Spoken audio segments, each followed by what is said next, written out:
Welcome to Lizzie's Bedtime Stories, episode 30. My storyteller guest this evening is the most wonderful BK Powell. Welcome to the show. Thanks, Lizzie. Thanks for inviting me. It was so fun meeting everybody at GCLS, and I was very fortunate that when I was hawking my wares, as in asking people to come on the show, that you agreed to be a guest. Well, thanks. I appreciate that. I've listened to several of your shows, and I've found them quite enjoyable, so I thought, maybe I'll give this a go. You're too kind. So you are going to be giving my listeners quite the treat by doing a reading from Exit Wounds, which is your latest novel. Yes, Exit Wounds is my book number 6, and it is about a cop, Lone Landry, and an informant named Abigail Mancuso. And I'm going to read actually from the first chapter, so it'll just give you a setup of what these two women are doing at the time, and also a little bit of flavor for their relationship as the story begins. Chapter 1. Do you want to talk about tonight? Lone Landry tugged on a tangle of wavy chestnut hair wrapped around the wireless receiver and tried to concentrate on the task instead of the sexy informant. Ouch! That is attached.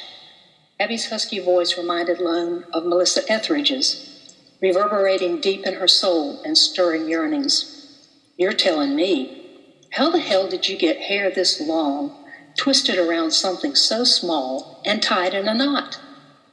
The corners of Abby Mancuso's pouty lips curled upward, and her brown eyes sparkled with innocence. I twiddle. She twirled the tip of her pale pink fingernail around the shirt button between Lone's breasts. Like this. Lone's nipples tingled and her skin flushed. I see how that could create a problem. She glanced around the dark, deserted shopping strip where they'd parked, as if they were suddenly in a spotlight. Is this thing, she waved toward the hair-entangled device, still on? Of course not. Good, because I doubt that Special Agent Dan Bowman of the Bureau of Alcohol, Tobacco, Firearms, and Explosives would approve of your twiddling demonstration. Abby laughed when Lone lowered her voice and produced an exaggerated imitation of the uptight agent. I'm sure my handler wouldn't approve of a lot of things we've done, but I'm not telling. Abby's mouth opened slightly as she moved toward her. Lone wet her lips with the tip of her tongue. She felt hot and damp. Abby, I know what you're about to say. You're a Greensboro police officer. I'm an informant. This is wrong. It is. Saying the words aloud didn't convince her any more than repeating them mentally for 3 months had. Logically, professionally, she knew she'd gone too far. Sexually, hormonally, whatever drove her physical craving for this woman, she hadn't gone far enough. I think, Landry, do you copy? Bowman's voice barked over the ATF radio hidden under the driver's seat of her Jeep. Lone jerked away from Abby, her fingers still coiled in hair.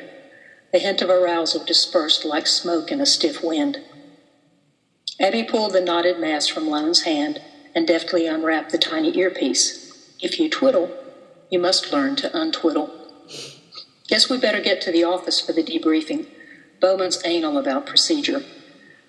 Maybe we could stop at a drive-thru. You probably haven't eaten, have you? I'm fine. Lone was anything but. The interruption had been like a sharp slap across the face, reminding her of the real reason she and Abby were together, to conduct surveillance and gather intelligence on an illegal weapons ring. The chief of police, her father's old partner, had given her the opportunity to work on the task force and possibly get a promotion out of it. Looking straight ahead as she drove, Lone recalled the heavy sigh and quiet tone of her father's voice when he disagreed with something she'd done. She and her brother had followed in his footsteps, hoping to prove they were good enough to bear the family name. Her unprofessional behavior with Abby would appall her father and her brother.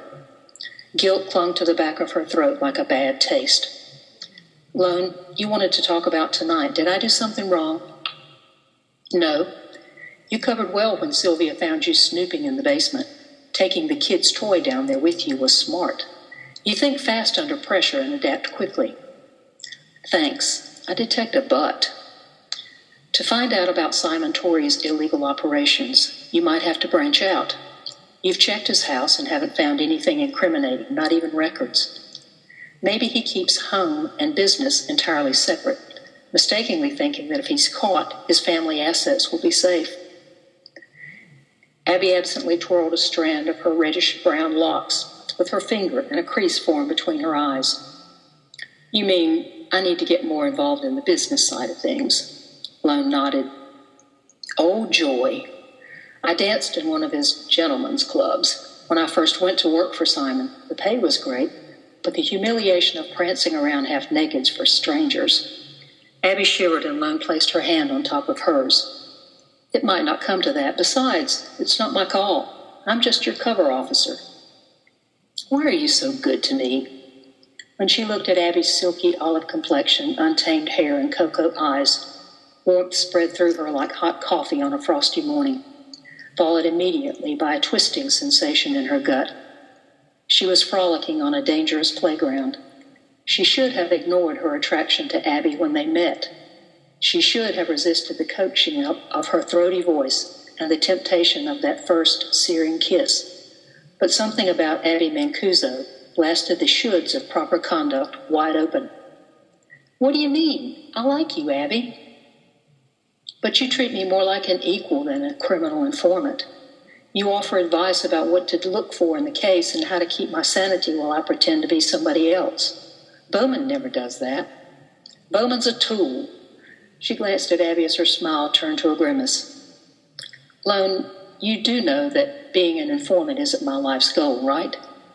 I mean, we've never talked about what happens after the case or about us. Probably best. When they pulled into the ATF parking lot and stopped beside the only other car there, Abby turned to her. I'd like to talk about us. Tonight, after we debrief? Lone inched toward the car door and reached for the handle. Okay, sure. Past lovers had always wanted more than she was prepared to give, accused her of withholding emotionally, and eventually left her.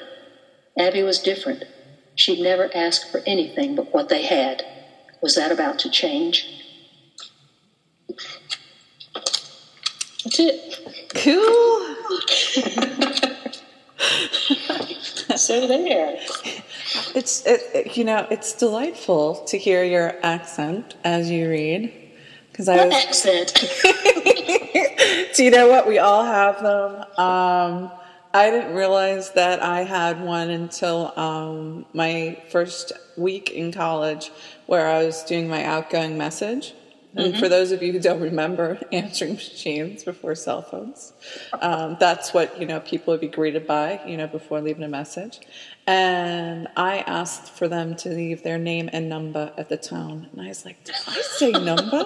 Where did that come from? Oh, my God.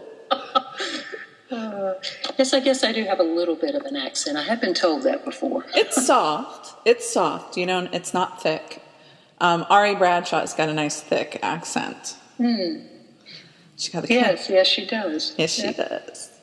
I remember she's like one of the reasons why I was interested in starting Lizzie's bedtime stories. So I'm like, read me more. Well, see, you're living proof that you can do what you love. Yes. It's just so wonderful. And I was pondering it the other day, and one of the things that's delightful about modern technology in the last 5 years or so is that you can magically decide to be something rather than having to interview or negotiate or get people to allow you to have a particular role. And so I was like, I can upload things to YouTube. People can easily find me that way. And then I had a good friend of mine, Adrian Blagg, who put together the website on WordPress. And I was like, magically, I'm a radio show host. There you go. Exactly. So it's a wonderful time. And I enjoyed listening to the reading, it's always funny when I listen to something that I've read myself, and because I've read your book for an interview, and it's just so much more wonderful when I hear an author read it.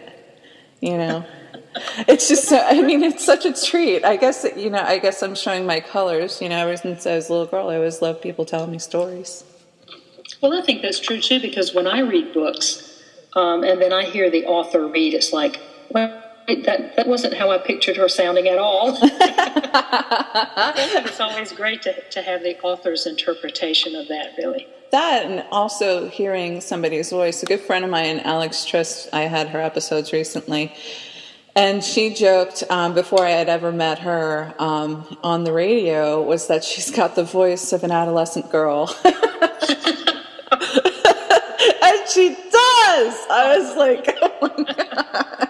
And she's in finance, and compliance, and these very formal jobs. And could you imagine? I was like, oh. So you just never know. That's right. I am so happy that you decided to be a storyteller for me on Lizzie's Bedtime Stories, and I appreciate you reading me a story. Well, you're quite welcome. I enjoyed it.